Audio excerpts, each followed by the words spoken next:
Nabiso, Touramba expert, Robert Nabiso, Mansolo, Italie, apport à pédagogie dans le secteur éducationnel. Alors, Tourzanan de Nabiso, MENA, c'est ça? Donc, MENA, donc Tourzanan est après, actualité. Alors, Mbote de Nabiso? Mbote de Kododo. Sentez-vous bien? Oui, sentez-vous bien. Toi, vous pouvez se présenter? C'est la première fois que nous allons comme on a un frère Richard Bofenda. Oui, frère Richard Bofenda. Oui, c'est normal. Pour ça, la première micro, vous allez la première micro, voilà. Nazali Moko. Vous allez la première micro, voilà. Il y a militant. MLC. Moko est militant à MLC, oui. Na évolué à Cana. Spécialisé à MLC comme on a Avenir Bemba où tous en vision na biso na président na yango comme coordinateur Samato.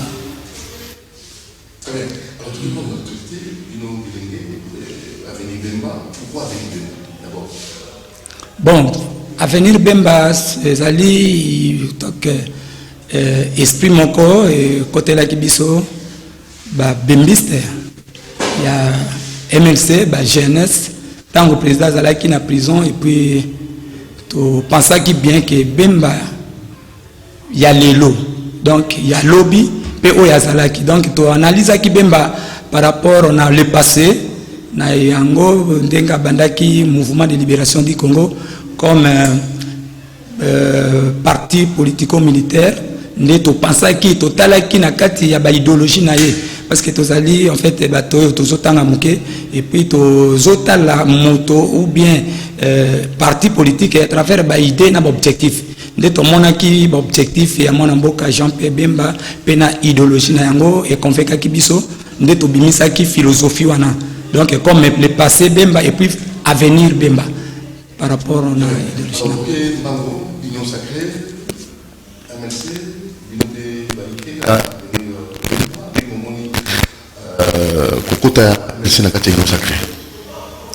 oui, ils sont tous assurés, puis tous toujours derrière, il y a le président Chaman, Jean-Pierre Bemba, par rapport au Kakanding, il est passé et puis le président Naye, tout jugé jusqu'à Fitir, Naye, qui a quand même toujours dans bon chemin. Tous en confiance Naye, Azani Kata Union sacrée. L'objectif est qu'il libérer Mboka na Esikesali. Et à Saleli, et là, comme c'était rien que objectif, il y a parti politique Naye.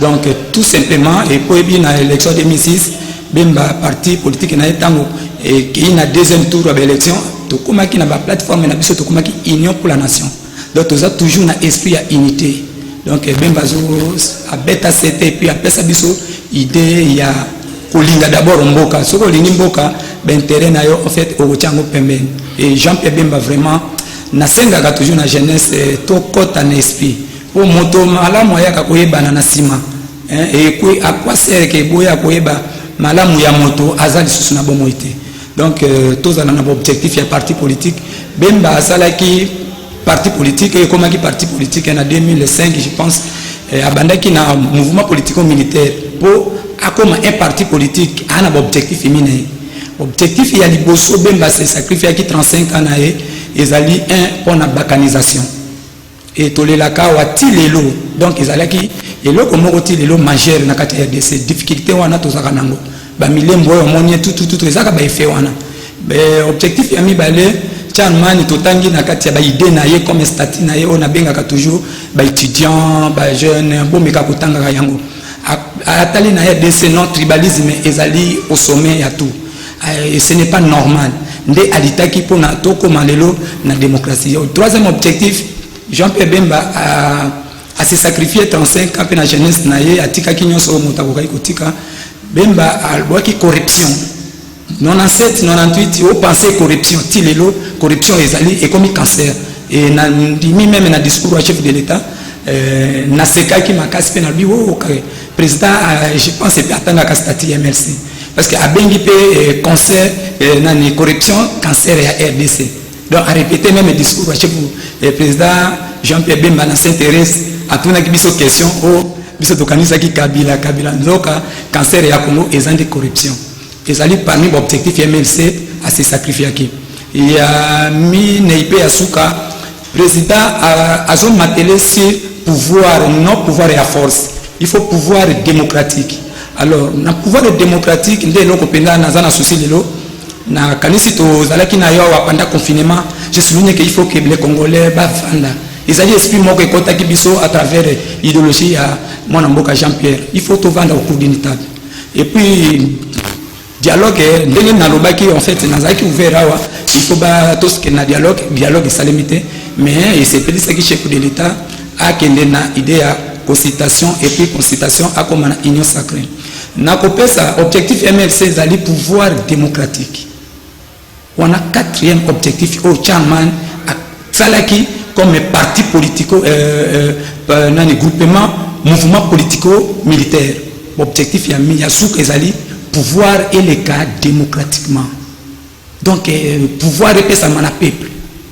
pouvoir et ça mana donc biso souverain alors na sepela ki mukolo wana union sacrée puis nazo sepela pour président na ngasa na kati j'espère que tu la décider mais nazo senga parce que yé moko azana kati union sacrée union sacrée ezali cause la esprit parce que tout ça la pe ba union sacrée alors eloko soki ezangi vision je pense que to ko sané l'autre côté alors démocratie j'espère que président azana parti politique je pense IDPS union progression union démocrate pour le progrès social. Ok, effectivement. Et j'espère, président, un parti politique, ils ont un objectif. Et je pense que les alliés, quand on a un objectif, il y a IDPS, mais ce en fait. Le peuple d'abord. Peuple d'abord, état de droit. État de droit signifie, c'est-à-dire, primauté de la loi. Primauté de la loi. Primauté de la loi de Goduru, donc, vous allez dans la démocratie. Au la démocratie, au le développement, comme progrès social, sans démocratie. Au la démocratie, sans loi. Au la loi, sans élection. Au la élection, sans aucune CENI. Au la CENI, ce qui aux bateaux, où il y a une éthique et une moralité. Un parti politique, il y a un objectif finalement. Comme MLC, le premier objectif du parti politique est l'union sociale, coquette du pouvoir. Donc, il y a un Bokonzi. Mais il y a toutes les questions et puis il y a évité ceux qui vont répondre. Moto a zoluka Bokonzi, ceux qui ont organisé l'élection. Résultat aux années. Donc, tout il y a intérêt. Na moni même moto, bateau, peut-être bazala qui lobby, baby ça qui les lobby changer. Oui, pour changer, il faut que tu aies vision à table. Donc, oui, non sacré, ça très bien. Mais il faut une vision. Vision ne parle pas. Et ça dit, tout qui est parti politique. On les a fait des temps. Faire des temps, il faut toujours système et budgétisation. Il faut toujours vision. Et vision, il faut les cas, na norme. Donc, nazana pasi, puis na mawa penza te pa di charma nazana kat. Et puis toujours amour ezala. Tolingi esprit te ka yo non. Et ko kozala lelo charman te, et ko kozala mama Eva zayi ba pété. Et ko kozala pengaité. Et ko kozala pe muto to moni akoki na place wana. Pourquoi pas kaka même figuier? Pourquoi pas? Pourquoi kaka ba même figuier? Non. Et ça normalité, et ça normalité. Bon, nalingi d'abord batia d'abord loi et là au-dessus de tout. Je n'aime pas que politique est primauté, non.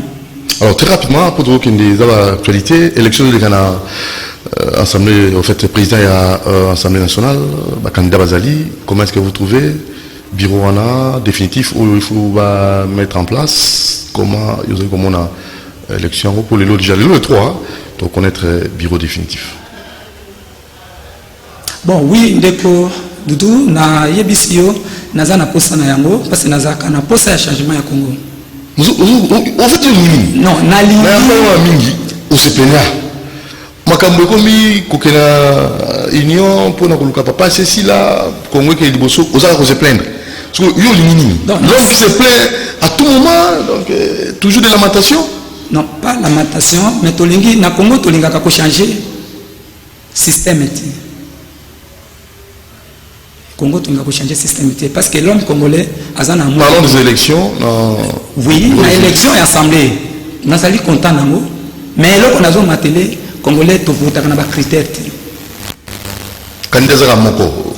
Mais c'est ça, c'est pas aussi la démocratie. La candidature n'a étudiant qui conforme et répondre dans ma critère. En fait, Nazali apprenant en droit et puis Nazali citoyen congolais. Ça, ça m'engage. Non, là vous suivez, vous passez la génie Congo. Ici nous passons, nous parlons Congo, toujours le développement Congo sans état d'âme. État d'âme, ok. Ça m'engage moi. État de droit. Beaucoup de choses. Or, j'ai démocratique. État de droit, beaucoup qui pourquoi pour éliminer les candidats moussous. Donc en fait, Ndini Nazaboué. Va répondre à ma critère. Va répondre à ma critère. Tout le monde, c'est parti unique. Mais c'est l'union sacrée. Oui, union sacrée, mon président Zanakati.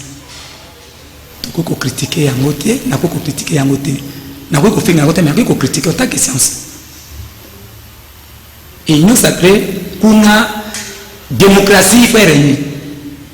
Élection, il ne faut pas tout définir déjà que mon takobima est Kingan. Après, aucun candidature, aucun fait.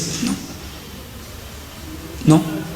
Non. Le bac qui m'a donné à Kabila, sinon pas, c'est comme Kabila a même mis sur la démocratie à Mabé. Et il faut tout changer. De côté, il faut avoir mesure, il y a comme beauté à la démocratie. Il faut contradictoire et ça là.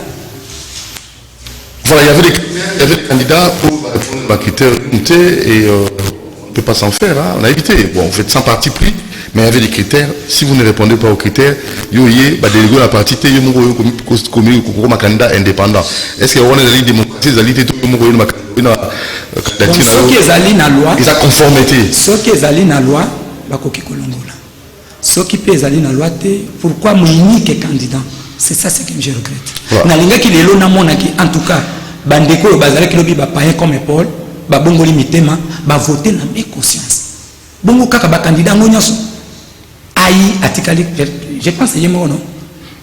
Pardon? Aïe. C'est lui candidat qui n'a pas dit qu'il va répondre. OK, bato balongo. Donc mais qui la faute si vous répondez à ma critère? Bon, faute ezali na mututé, faute ezali en fait, le problème est que démocratie, beauté à démocratie et monanité. Même les résultats, parce que papa n'est pas à ça déjà n'est Papa Mbosso. Papa Mbosso, à ça déjà n'est pas. Définition déjà, à ça déjà. Alors, pourquoi qu'on les Canadiens pas élection? Pourquoi il faut couronner de la terre, non? Il faut de la couronne matin. Il faut les cas plus de 250 voix. Bon, il faut les cas 250 fois, mais à Koleka. Voilà, alors Toké, na marche Isalema qui na Zando, un mot par rapport à ça. Zando, nécessairement, il faut ba Bongisango, ba Tchebango, on a marché parallèle, on a Lingwala, on a terrain commerce, Longoli, bateau, on a parce qu'il faut bacha Zando, Moussou, bacha qui est venu l'Andipuna. Alors, un mot pour tout ce qui ça. Bon, idée à Zando, on a vision à Zala qui critiquer Tina Koti parce que nous avons copié dans la Katiazan. Na teka kana Katiazan na olela. Lelo soki problème à Zando wana bakangi ezanango mabete ezanango pe malamuté. Mais ya mabe ezali ko tambwisa bato, batambwisa même ngombe. Tomona na bangombe catholique soki un berger azolekana, il faut l'ordre. Il faut toujours les cas programme. Est-ce que kokanga Zando wana na tunyo question gestion publique autozwaka na kati ya MLC? Il faut on les cas déjà na ba d'offre na ko les cas na Zando wana ukokuta déjà ba dessiner ba pesi to ko sala forme boye to ko tonga dere exécution ya musale ko banda date telle et ko suka date telle. Et ko poser problème té maquette. Mais Zando wana il faut kangama parce que to ko sala sous contrôler na ba libanete. Zando wana mbongo to pesa kana Zando ngana monaka ezali ya misasani mbongo ezalaka nyoso na misasani. Yalani? Misasani. Vous avez la preuve? Na ebisi yo Zando ezalaka misasani.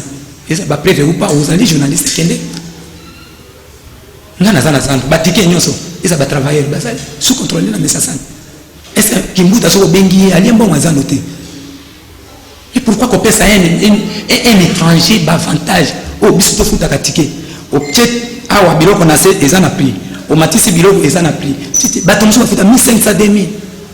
Mais bon, j'espère que les Congobila azana kanda na dossier wana et nazo ke bisandeko tala eza passe mokolo bafungola ki na confinement na mona une autorité congolaise na bureau ya Sand na cité kombo na été Sand je m'engage na ville ngai na mona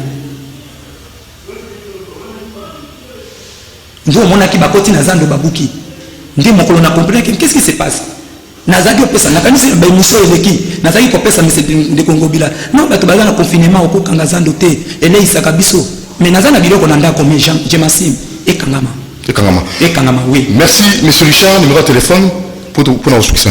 Bon, numéro de téléphone nazopesa ça précisément na ba jeunesse ya commune de Kinshasa. Tozo sala tozo tambola mingi on a mobiliser jeunesse et puis qu'on pesa bango idéologie. Au moins moto soka comprendre l'idéologie à partir naé et ça dire comme très important. Okay. Jeunesse il faut se baser na ba idéologie. Tout l'andaté parce que ça grand frère na biso ya village. Tout l'andaté parce que tout ça non, il faut que se baser na parti politique ou il est dans la idéologie parce que gestion publique et bien où tu as une idéologie à parti politique. Et ceux qui parti politique ils ont la norme idéologie. Et tu es sûr certain qu'il y a MLC va couper ça bien idéologie madame. Mais na émission même gouvernement na ko timbisa. Na ko tambisa. Appel d'offre. Appel d'offre. Merci beaucoup. Numéro de téléphone. Bon, numéro de téléphone est 085 85 80 725 et na zali wana na base na ko communiquer bino pour nazo luka place o to ko banda ko sangana ka oli to zala ka debout un politique il faut to vandaka pour to yeba gestion de la chose publique. La voter matériellement. Non, on peut apprendre ngani. Très bien.